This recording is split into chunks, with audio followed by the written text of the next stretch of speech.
Hello, എല്ലാവർക്കും ആദ്യസ് വേൾഡിൻ്റെ പുതിയൊരു വീഡിയോയിലേക്ക് സ്വാഗതം. എല്ലാവരും സുഖമാണെന്ന് വിശ്വസിക്കുന്നു. ഇപ്പോൾ ഓണമൊക്കെ വരാറായല്ലേ? ഇത് നമുക്ക് ഓണത്തിൻ്റെ സ്പെഷ്യലായിട്ട് അവിയൽ തയ്യാറാക്കിയാലോ? അവിയലിൻ്റെ കഷ്ണങ്ങളൊന്നും ഉടഞ്ഞു പോകാതെ എങ്ങനെ നമുക്ക് പെർഫെക്റ്റായിട്ട് അവിയൽ തയ്യാറാക്കാൻ നോക്കിയാലോ? അതിന് മുന്നേ വീഡിയോ നിങ്ങൾ ആദ്യമായിട്ടാണ് കാണുന്നതെങ്കിൽ ചാനൽ സബ്സ്ക്രൈബ് ചെയ്ത് സപ്പോർട്ട് ചെയ്യാൻ മറക്കല്ലേ. എന്നാൽ നമുക്ക് പെട്ടെന്ന് നമ്മുടെ റെസിപ്പിയിലോട്ട് പോയാലോ? അതിന് വേണ്ടി ഞാൻ ഇവിടെ ഒരു കടായി എടുത്തിരിക്കുന്നത്. വളരെ കുറച്ച് അവിയലേ തയ്യാറാക്കുന്നുള്ളൂ. അതിലോട്ട് ഞാൻ ഒരു കയ്യിൽ ഒരു പിടി അളവിൽ കുമ്പളം കട്ട് ചെയ്ത് ചേർത്ത് കൊടുക്കുന്നുണ്ട്. ഞാൻ വളരെ നൈസായിട്ട് നീളത്തിലായിട്ട് കട്ട് ചെയ്തിരിക്കുന്നത്. ഇനി ഇതിലോട്ട് അടുത്തായി പടവലം ആട്ടോ ചേർത്ത് കൊടുക്കുന്നതും അത് ഒരു കയ്യിനൊരു പിടി അളവിൽ എടുക്കുന്നേ ഉള്ളൂ. ഈ രീതിയിൽ എടുത്താൽ തന്നെ 4-5 പേർക്ക് കഴിക്കാനുള്ള അവിയൽ നമുക്ക് തയ്യാറാക്കാം. ഇനി ഇതിലോട്ട് പച്ചക്കായ കട്ട് ചെയ്തതും ചേർത്ത് കൊടുക്കാം. മാക്സിമം എല്ലാവരും വളരെ നൈസായിട്ട് കട്ട് ചെയ്ത് കൊടുക്കുക കേട്ടോ. ഒന്ന് പെട്ടെന്ന് കുക്കായി കിട്ടുകയും ചെയ്യും. ഇനി ഇതിലോട്ട് മുരിങ്ങക്കായാണ് ചേർത്ത് കൊടുക്കുന്നത്. അത് ഞാൻ കട്ട് ചെയ്യുന്ന അടക്കി ഒന്ന് കട്ട് ചെയ്ത് കൊടുത്തിട്ടുണ്ട്. ഇനി ഇതിലോട്ട് ക്യാരറ്റും ചേർത്ത് കൊടുക്കാം. നമുക്ക് ഇഷ്ടമുള്ള വെജിറ്റബിൾസ് ചേർത്ത് കൊടുക്കുക കേട്ടോ. പല സ്ഥലങ്ങളും പല രീതിയിലായിട്ടോ അവിയൽ തയ്യാറാക്കുന്നത്. ഞങ്ങളുടെ വീട്ടിൽ തയ്യാറാക്കുന്ന രീതിയായിട്ടാണ് കാണിക്കുന്നത്. ഇനി ഇതിലോട്ട് കൈപ്പക്ക ഒരു 4-5 പീസ് ചേർത്ത് കൊടുത്താൽ മതി കേട്ടോ. ഇനി ഇതിലോട്ട് വെള്ളരി കഷ്ണമാണ് ചേർത്ത് കൊടുക്കുന്നത്. ചിലരൊക്കെ തക്കാളിയൊക്കെ ചേർത്ത് കൊടുക്കുന്നത് കണ്ടിട്ടുണ്ട് കേട്ടോ. പക്ഷേ ഇവിടെ അങ്ങനെ തക്കാളി ഒന്നും ചേർത്ത് കൊടുക്കാറില്ല. ഇനി ഇതിലോട്ട് നമ്മൾ അടുത്തായി ചേർത്ത് കൊടുക്കുന്നത് ചേനയാണ്. ചേന ഞാൻ ഒരു കൈപ്പിടിയിൽ ഒരു അളവിനനുസരിച്ചാണ് എടുത്തിരിക്കുന്നത്. ഇനി ഇതിലോട്ട് ലാസ്റ്റായിട്ട് നമ്മൾ ചേർത്ത് കൊടുക്കുന്നത് പയറാണ് കേട്ടോ. നമുക്ക് ബീൻസ് കൊടുക്കാം. സാധാരണ നീളത്തിലുള്ള പയറില്ലേ, നാടൻ പയർ, അത് എടുക്കാവുന്നതാണ്. ഞാനിവിടെ സാധാ നോർമൽ പയറാണ് എടുത്തിരിക്കുന്നത്. പിന്നെ ഒരു 2-3 ബീൻസ് ഞാൻ എടുത്തിട്ടുണ്ട് കേട്ടോ. നമ്മൾ തയ്യാറാക്കുന്ന അവിയലിന് ഇത്രത്തോളം വെജിറ്റബിൾസാണ് നമ്മൾ ചേർത്ത് കൊടുക്കുന്നത്. ഇനി എന്ത് ചെയ്യാം, ഇതിലോട്ട് ഇച്ചിരി മഞ്ഞൾപ്പൊടിയും ഒരു 1/4 ഗ്ലാസ് വെള്ളവും അങ്ങ് ചേർത്ത് കൊടുത്ത് നമുക്ക് അടച്ചു വെച്ചൊന്ന് വേവിക്കാം കേട്ടോ. മീഡിയം ടു ലോ ഫ്ലെയിമിലിട്ട് വേവിക്കണം. നമ്മൾ വെള്ളം ഒത്തിരി ഒന്നും ചേർത്ത് കൊടുക്കാൻ പാടില്ല കേട്ടോ. അല്ലെങ്കിൽ തന്നെ നമ്മുടെ ഈ വെജിറ്റബിൾസിൽ നിന്ന് വെള്ളം ഇറങ്ങി വരും. ഞാനിവിടെ 1/4 ഗ്ലാസ് മാത്രമാണ് ഒഴിച്ചു കൊടുത്തിരിക്കുന്നത്. ഏകദേശം ഒരു 10 മിനിറ്റ് ആയപ്പോഴേക്കും നമ്മുടെ വെജിറ്റബിൾസിൽ നിന്നൊക്കെ വെള്ളം നല്ലതുപോലെ ഇറങ്ങി വന്നിട്ടുണ്ട് കേട്ടോ. ഈ വെള്ളം നമ്മളൊന്ന് വറ്റിച്ചെടുക്കണേ. പിന്നെ വെജിറ്റബിൾസ് നല്ലതുപോലെ വെന്തിട്ടുണ്ടെങ്കിൽ ഈ വെള്ളം നമുക്കൊന്ന് ഊറ്റിക്കളഞ്ഞാൽ മതി.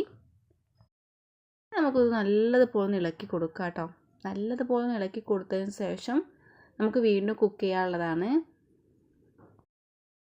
അവിയലൊക്കെ നമുക്ക് നൊടിയടി തയ്യാറാക്കി എടുക്കാൻ പറ്റുന്ന കേട്ടോ. സദ്യയിലൊക്കെ അവിയൽ ഇല്ലാത്തൊരു സദ്യ നമ്മൾ കാണത്തേയില്ല. ഓണത്തിനായാലും വിഷുവിനായാലും അവിയൽ പ്രധാനമാണല്ലോ. വളരെ ടേസ്റ്റിയാണ്. ഞാനിവിടെ ജസ്റ്റ് ഒരു വെജിറ്റബിൾസ് വേവായിട്ടുണ്ടോ നോക്കിയിട്ടുണ്ട്. അപ്പോൾ വേവൊക്കെ ആയി വന്നിട്ടുണ്ട്. ഈ ടൈമിലാണ് നമ്മൾ ഉപ്പ് ചേർത്ത് കൊടുക്കേണ്ടത് കേട്ടോ. നമ്മൾ ആദ്യം തന്നെ ഉപ്പ് ചേർത്ത് കൊടുക്കരുത്. വെന്ത് വന്നിട്ടാണ് കേട്ടോ നമ്മൾ ഉപ്പ് ചേർത്ത് കൊടുക്കുന്നത്. ഉപ്പ് ചേർത്ത് കൊടുത്തതിന് ശേഷം നമുക്ക് വീണ്ടും മിക്സ് ചെയ്ത് കൊടുക്കാം കേട്ടോ. ഇതേ രീതിയിൽ വീണ്ടും നമ്മൾ മിക്സ് ചെയ്ത് കൊടുത്തിട്ട് ഒരു 2-3-4 സെക്കൻഡ് ഒന്ന് വേവിച്ചെടുത്താൽ മതി കേട്ടോ. അപ്പോഴേക്കും നമ്മുടെ വെജിറ്റബിൾസൊക്കെ നല്ല പെർഫെക്റ്റായി വെന്ത് വന്നിട്ടുണ്ടാവും. ഇതേ രീതിയിൽ വേവിച്ചെടുക്കുമ്പോൾ ഉടഞ്ഞു പോകത്തൂല കേട്ടോ നമ്മുടെ വെജിറ്റബിൾസ് ഒന്നും. ഇനി ഇതിലോട്ടുള്ള അരപ്പ് നമുക്ക് തയ്യാറാക്കാം. അതിന് വേണ്ടി ഞാനിവിടെ മിക്സിയെ ജാറെടുത്തിട്ടുണ്ട്. നമ്മുടെ എരിവിനനുസരിച്ച് പച്ചമുളക് ചേർത്ത് കൊടുക്കുക. ഞാനിവിടെ 5 പച്ചമുളകാണ് ചേർത്ത് കൊടുത്തിരിക്കുന്നത്. ഇനി ഇതിലോട്ട് തേങ്ങ ചേർത്ത് കൊടുക്കുക കേട്ടോ. ഞാനിവിടെ 1/2 മുറി തേങ്ങ ചിരകിയതാണ് ചേർത്ത് കൊടുക്കുന്നത്. എന്നിട്ട് എന്ത് ചെയ്യുക, നമുക്കിതൊന്ന് അരച്ചെടുക്കാം. നല്ല പേസ്റ്റ് രൂപത്തിൽ അരച്ചെടുക്കണ്ട കേട്ടോ. ഒരു മീഡിയം ഒരു അളവിൽ ഇതൊന്ന് ജസ്റ്റ് ഒന്ന് അരച്ചെടുക്കുന്നുണ്ട്. ഒട്ടും വെള്ളം ചേർക്കാതെ തന്നെ ഇത് നമ്മളൊന്ന് അരച്ചെടുക്കണം കേട്ടോ. ഇനി നമുക്ക് നമ്മുടെ വെജിറ്റബിൾസൊക്കെ പെർഫെക്റ്റായിട്ട് വെന്ത് വന്നിട്ടുണ്ടോ നോക്കിയാലോ. ഇപ്പോൾ നമ്മുടെ വെജിറ്റബിൾസൊക്കെ പെർഫെക്റ്റായി വെന്ത് വന്നിട്ടുണ്ട്. ഇതിൻ്റെ കഷ്ണങ്ങൾ ഉടഞ്ഞിട്ടുമില്ല കേട്ടോ. ഇതേ രീതിയിൽ വേണം നമ്മൾ വെജിറ്റബിൾസൊക്കെ ഒന്ന് വേവിച്ചെടുക്കാം. ഇനി ഇതിലൂടെ നമുക്ക് തൈര് ചേർത്ത് കൊടുക്കാം കേട്ടോ. അധികം പുളിയില്ലാത്ത തൈര് ചേർത്ത് കൊടുക്കാം കേട്ടോ. ഒട്ടും പുളിയില്ലാത്തതും എന്നാൽ നല്ല പുളിയുള്ള തൈരും ചേർത്ത് കൊടുക്കരുത്. ഒരു മീഡിയം പുളിയുള്ള തൈര് ചേർത്ത് കൊടുക്കുക. തൈര് നമ്മൾ ചേർത്ത് കൊടുത്തു കഴിഞ്ഞാൽ നല്ല തിളപ്പിക്കാൻ പാടില്ല. തൈര് ജസ്റ്റ് ഒന്ന് ചൂടായി കിട്ടിയാൽ മതി. ഏകദേശം 2-3 മിനിറ്റ് ഒന്ന് ജസ്റ്റ് ഒന്ന് വേവിച്ചെടുക്കുമ്പോഴേക്കും തൈര് ഒന്ന് ചൂടായി വരും കേട്ടോ. അതായത് നമ്മൾ തൈര് വെച്ച് കറി ഉണ്ടാക്കുകയാണെങ്കിലും അത് കൂടുതൽ തിളപ്പിക്കാറില്ലല്ലോ.